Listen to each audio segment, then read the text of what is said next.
Hello guys, my name is Tin Kumar and I am a teacher for biology from BBC Group। बच्चों, इस class में हमको discuss करना है birth control, steps of birth control, यानी कि ऐसे कौन कौन से स्टेप्स हैं जो कि हम ले सकते हैं और जिससे हम बर्थ कंट्रोल कर सकते हैं। देखो, लास्ट क्लास में हम डिस्कस कर रहे थे कि पॉपुलेशन इंक्रीजिंग रेट बहुत हाई है, तो जिसकी वजह से पॉपुलेशन एक्सप्लोजन हो रहा है और उसकी जो कॉन्सिक्वेंसेस है वो बहुत ही बुरे हैं, बहुत हार्मफुल होते हैं किसी भी कंट्री के लिए, किसी भी वहां पर रहने वाले पॉपुलेशन के लिए। तो उस चीज के रिगार्डिंग हम बात करें तो हम बर्थ कंट्रोल किस तरीके से कर सकते हैं या हमको क्या क्या स्टेप्स यूज करने चाहिए in the process of birth control, तो हमने यहाँ पर डिस्कस करने की कोशिश की है। यहाँ पर मैंने सिर्फ आपको पहले की तरह ही आपको हेडिंग्स लिखने की कोशिश की है, जिससे कि आप इजीली समझ सकते हैं। अगर आपको एग्जाम में क्वेश्चन आता है तो आप हेडिंग्स के आगे अपने वर्ड्स में उस बात को डिस्क्राइब भी कर सकते हैं। तो सबसे पहला क्या है, लीगल सिस्टम। हमको लीगल सिस्टम को इम्प्रूवमेंट करना होगा। मीन्स हम ऐसे कुछ लीगली ऐसे रूल्स बना सकते हैं, ऐसे लॉज बना सकते हैं जिसकी वजह से लोग ज्यादा बच्चे करने की सोच भी ना सके या करें ही नहीं।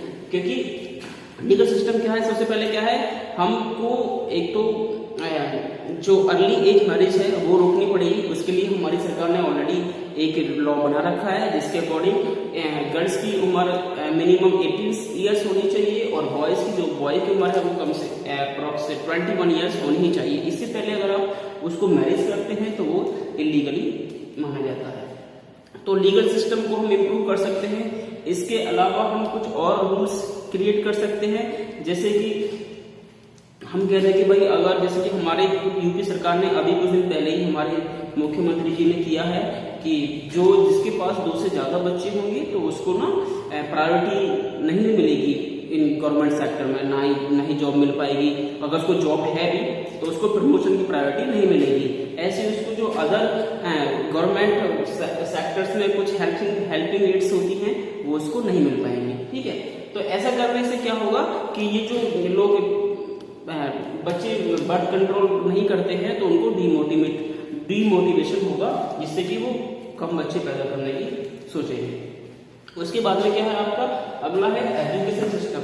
अगर हम अपने एजुकेशन सिस्टम को इम्प्रूव कर दें तो उससे हमको काफी फायदा होगा। क्यों होगा? क्योंकि एजुकेशन सिस्टम के द्वारा हम लोगों को बता सकते हैं कि जो हाईली रेट है हमारा बर्थिंग का, यानी कि जो पॉपुलेशन एक्सप्लोजन हो रहा है, जो लगातार हमारे देश में इतनी जनसंख्या पॉपुलेशन इंक्रीज हो रही है, तो उसकी जो हार्मफुल इफेक्ट है हमारी कंट्री पर, हमारी खुद पर, सेल्फ पर, तो वो सब हमको बताने पड़ेंगे। तो in the sense of education system we can provide the all information which are very harmful for our country, for our state, for our village. So education system also help in the birth control. Clear? तो education देके हम इसको control कर सकते हैं। Number 3 क्या हो गया आपका इकोनॉमिकल इम्प्रूवमेंट। इकोनॉमिकल इम्प्रूवमेंट मतलब जो लोग पॉवर्टीज हैं, यानी कि जो बीपीएल है, या कुछ लोग ऐसे होते हैं कि तुमने देखा होगा कि जो गरीब लोग हैं उनमें बच्चे ज्यादा मिलते हैं। यानी कि अगर हम नॉर्मली देखा जाए 90% तो ऐसा ही होता है कि जो पढ़े लिखे लोग हैं या जो इकोनॉमिकल काफी अच्छे हैं इकोनॉमिक रूप से, तो उनके घर में सिर्फ बच्चे पैदा 1, 2 या 3 होते हैं मुश्किल से। लेकिन जो झुग्गी झोपड़ी में रहने वाले लोग हैं वो उनका देखा होगा आपने, वो कई सारे बच्चे पैदा कर लेते हैं। तो हमको क्या करना है, क्योंकि वो लोग कम पढ़ते हैं। अब पढ़ते क्यों हैं? क्योंकि सबसे पहले कोई भी एनिमल या कोई भी चीज है, लिविंग ऑर्गेनिज्म है, उसकी सबसे फर्स्ट प्रायोरिटी और नीड होती है कि उसको भरपूर खाना मिल पाए। तो फूड की अवेलेबिलिटी उसके पास कम होती है। तो वो लोग यही सोचते हैं, जो गरीब लोग हैं, कि हमारे घर में अगर ज्यादा लोग होंगे तो वो ज्यादा वर्क करेंगे, ज्यादा मेहनत करेंगे और ज्यादा पैसा कमा के अपना पेट भर सकते हैं। हम आसानी से हम अमीर हो जाएंगे, हम पुअर नहीं रहेंगे, जबकि इसका उल्टा होता है। तो हमको क्या करना है, उनको बेसिक नीड्स, रहने के लिए जगह, खाने के लिए भोजन देना है, और जब आदमी की बेसिक नीड्स कंप्लीट हो जाती हैं तो वो सोचेगा आगे की तरफ क्या, कि वो शिक्षा लेगा, वो एजुकेशन लेगा। और जब एजुकेशन लेगा तो एजुकेशन में लेते वक्त वो समझ सकता है आसानी से कि जो हाई इंक्रीजिंग रेट है हमारी पॉपुलेशन का, उसके क्या क्या कॉन्सिक्वेंसेस होते हैं। तो इस तरीके से हम पॉपुलेशन एक्सप्लोजन से भी बच सकते हैं। Increasing programmes and of welfare family welfare, जो फैमिली वेलफेयर के प्रोग्राम्स है इनको हमको बढ़ाना होगा, इनको हर जगह, हर स्टेट, हर इंस्टीट्यूशन में इनको एम्प्लाई करना होगा। अब उससे हमें क्या फायदा होगा, सपोज करो मैं कल से ये कह दूं कि आपको जो गवर्नमेंट हॉस्पिटल है उसमें सिर्फ वो ही जिसके पास एक बच्चा है उसे सबसे पहले दवा दी जाएगी, उसकी लाइन अलग लगेगी, तो लोग उसके लिए प्रमोट होंगे, नहीं होंगे, प्रमोट होंगे, ठीक है ना। मैं आपसे कह दूं कि जो लोग सिर्फ एक ही बच्चा पैदा कर रहे हैं उनके लिए पेट्रोल 80 रुपये लीटर मिलेगा, तो उससे क्या होगा, लोग प्रमोट हो जाएंगे। मतलब कि और बहुत सारी चीजें होती हैं ऐसी कि उनको आर्थिक सहायता दी जाए, उनको इकोनॉमिकल वो दी जाए, उनको गवर्नमेंट सेक्टर की जो जॉब्स है उन्हें प्रायोरिटी मिले। तो ऐसी चीजें करने से क्या होगा, जो ये प्रोग्राम्स है वेलफेयर वाले ये इंक्रीज हो जाएंगे लगातार, और इंक्रीज होने से हम कंट्रोल कर सकते हैं अपने पॉपुलेशन एक्सप्लोजन को, ठीक है। लास्ट में क्या है, फैमिली प्लानिंग। फैमिली प्लानिंग क्या है, एक प्लानिंग करनी होती है जिस मतलब कि बच्चे की बेबी के बर्थ से पहले हम पूरी फैमिली को प्लान करते हैं। मतलब कोई कपल है, उसकी मैरिज हुई है, मैरिज के बाद में उसको अगर वो पढ़ा लिखा है तो प्लानिंग करेगा कि मुझे एक बच्चा करना है या 2 करने हैं, और करने हैं तो एक कब करना है, एक कितने साल बाद करना है, मुझे उसकी एजुकेशन कैसे करनी है, उसकी मुझे जो रहन सहन है उसका जो पूरा प्रोक्योरमेंट है वो किस तरीके से करना है। तो इसे फैमिली प्लानिंग कहते हैं। तो नाम से पता होगा फैमिली की प्लानिंग करना। अगर मान लो आप आज से 2 साल बाद आपकी शादी होने वाली है तो आपके लोग क्या करेंगे, अपनी फैमिली को प्लान करेंगे कि हमको इस तरीके से रहना, मेरे पास तब घर होना चाहिए, मेरे घर में इतने बच्चे होंगे, मेरे लिए सफिशिएंट है, 1 या 2 बच्चा होगा बहुत है, मैं उनको अच्छी जगह पढ़ाऊंगा, अच्छा खिलाऊंगा, उनको अच्छा आदमी बनाऊंगा। तो ये फैमिली प्लानिंग होती है। तो इसको भी हमको इम्प्रूवमेंट या प्रमोट करना चाहिए। ये तो कुछ स्टेप्स थे, आगे चलते हैं। मेथड्स ऑफ बर्थ कंट्रोल, ऐसे कौन से तरीके हैं जिनके द्वारा आप बर्थ कंट्रोल कर सकते हैं या फैमिली प्लानिंग कर सकते हैं। ये बस बने फैमिली प्लानिंग के तरीके भी कह सकते हैं इनको, और कह सकते हैं मेथड्स ऑफ बर्थ कंट्रोल भी हम कह सकते हैं, या मेथड्स ऑफ फैमिली प्लानिंग भी कह सकते हैं। मतलब कि सीधा साधा तरीका यही है कि बच्चे को पैदा होने से किस प्रकार रोका जा सकता है, किस तरीके से आप प्रेगनेंसी को अवॉइड कर सकते हैं, ये तरीका। तो सबसे पहले इसमें कई मेथड्स होते हैं। जो फर्स्ट मेथड है वो है नेचुरल मेथड्स। नेचुरल तरीके से हम किस प्रकार से प्रेगनेंसी को अवॉइड करेंगे। सबसे पहला है पीरियोडिक एक्सरसाइज। आप नोट कर लेना, आप चाहो इसका नोट कर लेंगे अपनी, मैं जो बात बोल रहा हूँ उसको सुन के समझ के अपने वर्ड्स में नोट कर सकते हैं। तो पीरियडिक एब्सेंस क्या होता है, मैंने आपको पढ़ाया था पीछे, मेंस्ट्रुअल साइकिल एक हर 28 दिन में एक साइकिल चलता है फीमेल बॉडी के अंदर, जिसपे क्या होता है, ओवुलेशन वगैरह होता है। तो जिस दिन मेंस्ट्रुअल साइकिल स्टार्ट होता है, यानी कि फर्स्ट डे पर, ये एमसी लिख दिया मैंने, तो एमसी से 7 दिन पहले, 7 days before and after 7 days, ये जो पीरियड है इसको कहते हैं सेफ पीरियड। सेफ पीरियड तो वो लिख दिया मैंने, थोड़ा समझ जाना, आप सेफ पीरियड लिख दिया है मैंने इसको। यानी कि जिस दिन एमसी होती है, जिस दिन ब्लीडिंग होती है फीमेल में, उससे 7 दिन पहले और उसके 7 दिन बाद तक, जो 14 दिन का जो टाइमिंग गैप पीरियड है, इसको हमने कहा है सेफ पीरियड। सेफ क्यों कहा है, क्योंकि इस दौरान ना तो देखो अंडा अंदर होता है, और अंडा अगर होता भी है तो वो क्या है, डेस्ट्रॉय हो गया होता है, डेस्ट्रॉय होना शुरू हो जाता है, तो उसमें चांसेस कम होते हैं कि वो प्रेगनेंसी को कंसीव कर सके, स्पर्म को पकड़ सके। तो यहाँ पे इस 14 दिन की टाइमिंग को हमने क्या लिखा है, सेफ पीरियड। अगर इस दौरान कोइटिस या सेक्स होता है तो वहां पर प्रेगनेंसी के चांसेस नहीं होते, ठीक है। दूसरा क्या है, कोइटिस विथड्रॉल। कोइटिस विथड्रॉल क्या है, कोइटिस के समय, यानी कि जो आप सेक्स बोलते हो, उस कपुलेशन के समय जब मेल होता है, जब इजैकुलेट होता है, जो अपना सीमन वो वेजाइना में रिलीज कर रहा होता है, तो उस प्रोसेस को बाहर करता है। वेजाइना में सीमन रिलीज नहीं किया जाता इस दौरान, अगर जब उसको लगता है कि हाँ वो इजैकुलेट होने वाला है मेल, तो अपने पेनिस को वेजाइना की कैविटी से बाहर निकाल देता है और जो सीमन इजैकुलेशन है, जो उसका एक्सक्रीशन है, उसे वेजाइना के बाहर करना होगा। ठीक है, तो इसके द्वारा जब सीमन अंदर नहीं जाएगा तो दैट मीन्स वहां पे स्पर्म भी नहीं पहुंचेगा और स्पर्म ओवम से मिलेगा ही नहीं और ना ही फर्टिलाइजेशन होगा ना ही बच्चा होगा। ठीक है, अगला है लैक्टेशनल एमोनेरिया। लैक्टेशनल एमोनेरिया क्या है कि आफ्टर बर्थ, जब बेबी का बर्थ होता है तो वो जो फीमेल है, वो फीमेल अगर लगातार अपना दूध, खुद का दूध बच्चे को लगातार पिला रही है तो उस दौरान क्या होता है, बहुत सारे हार्मोन्स बॉडी में बनते रहते हैं और वो हार्मोन्स क्या करते हैं, ओव्यूलेशन को डिप्रेस करते हैं। यानी कि बहुत सारे हार्मोन्स जो हर महीने आपकी ओवरी से ओव्यूलेशन बन रहा था, ग्राफन फॉलिकल रप्चर होकर जो ओवम था वो रिलीज हो रहा था, तो उसको डिप्रेस कर देते हैं, जिसकी वजह से ना तो ओवम क्रिएट होगा, ओवम क्रिएट नहीं होगा तो स्पर्म उससे मिलेगा ही नहीं, और जब मिलेगा ही नहीं तो बेबी के या प्रेगनेंसी के चांसेस डिक्लाइन हो जाते हैं, खत्म हो जाते हैं। ठीक है, अब ये तो थे आपके नेचुरल मेथड्स। इस तरीके से हम कर सकते हैं। 3 मेथड्स आपने देखे, टेस्ट में सेक्स करके, दूसरा कोइटस विथड्रॉल करके, ठीक है, पेनिस को वेजाइना से बाहर सीमन रिलीज करना है, और second third one is lactational amenorrhoea. ठीक है, लास्ट पर रिसाइक्लिंग और चलते हैं बैरियर मेथड्स। बैरियर मतलब कुछ बैरियर लगा देगा।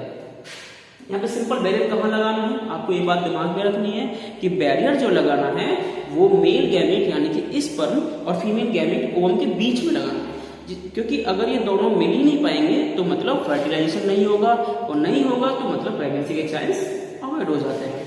ठीक है, तो प्रेगनेंसी अवॉइड करने के लिए क्या करेंगे, हम बैरियर मेथड्स में यूज करते हैं, और ये होते हैं आपके कैसे, बाय यूजिंग कॉन्डोम्स। कॉन्डोम आप मोस्टली सभी लोग जानते हैं, जो कि मेल यूज कर रहा है। एक रबर की थैलिनोमा स्ट्रक्चर होता है पेनिस शेप का, जिससे वो बिफोर क्वाइटिस और बिफोर कॉपुलेशन और बिफोर सेक्स वो पेनिस पर उसको कैप करेगा।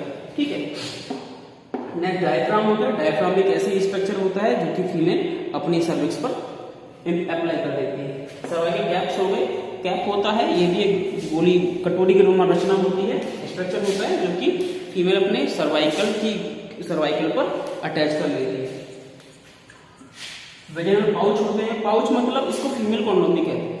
वेजाइनल पाउच को हम फीमेल कॉन्डोम भी कहते हैं। जिस तरीके से कॉन्डोम मेल यूज करता है यही से फीमेल यूज करती है। फीमेल बिफोर सेक्स या बिफोर कोइटिस इसको अपने वेजाइना के चारों तरफ फैला लेती है, जो कि अंदर तक पहुंच जाता है सर्विक्स तक, और वहां पे ये फैला होता है, जिससे कि एक बैरियर सीमन के बीच में बन जाता है, सीमन और कैविटी के बीच में एक बैरियर लग जाता है।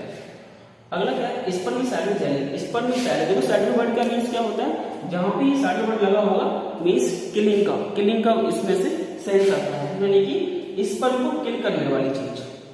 अगर स्पर्म ही किल हो जाएंगे तो स्पर्म मिल नहीं पाएगा ओवम से, और वहां पे फर्टिलाइजेशन भी नहीं हो पाएगा, जिससे कि प्रेगनेंसी अवॉइड होती है। तो स्पर्मिसाइडल जेलीज होती है, कुछ क्रीम टाइप की जेलीज है, क्रीम है, पेस्ट है, टैबलेट्स है।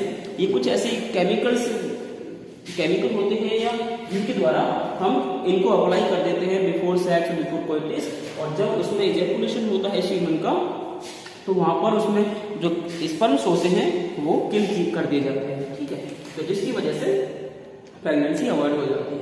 इसके बाद में जो आपका अगला जो मेथड है वो है इंट्रायूटेराइन डिवाइसेस, यानी कि देखो इंट्रा माने अंदर की, और यूटेराइन माने यूटेराइन कैविटी की बात हो रही है, जो यूटरस है आपका उस कैविटी की बात हो रही है, और डिवाइसेस माने कुछ इंस्ट्रूमेंट, कुछ यंत्र, कुछ छोटी डिवाइसेस। ठीक है, तो इंट्रा यूटेराइन डिवाइस जिनको आप बोलते हैं शॉर्ट में आईयूडी इनको कहा जाता है। ये भी इनके टाइप्स ही होते हैं बेटा कुछ। इनको हम यूज करके क्या करेंगे, इनको हम यूज करके स्पर्म को ओवम से मिलने से रोकते हैं या उनको मतलब स्टॉप कर देते हैं बीच में। सबसे पहला क्या है, नॉन मेडिकेटेड आईयूडीज। नॉन माने नहीं, मेड माने दवाई, मतलब इसमें कोई मेडिसिन वगैरह नहीं लगी होती है, सिंपल एक स्ट्रक्चर या डिवाइस होती है। एग्जाम्पल लिप्स लूप वगैरह। देखो मैं बनाऊंगा एक छोटा सा स्ट्रक्चर, इस तरीके से मैंने बनाया है आपका, और ये आपका ये ओवरी हो गया, थोड़ा रफली बना लो समझने के लिए। ये आपकी फैलोपियन ट्यूब हो गई, और ये आपका क्या हो गया, ये आपकी यूटेराइन कैविटी होगी। अब मैंने क्या करा इसमें ये करोगे, इसमें मैंने क्या करा बेटा, मैंने इसका लूप लगाना है। तो लूप कैसे लगाएंगे, यहाँ पे लगा देंगे, इससे अटैच होता हुआ इसके फैलोपियन ट्यूब से, समझ रहे? ये लूप बनाते हुए किस पे चला जाता है, ऐसे यहाँ पे लगेगा और ऐसे यहाँ पे लगेगा।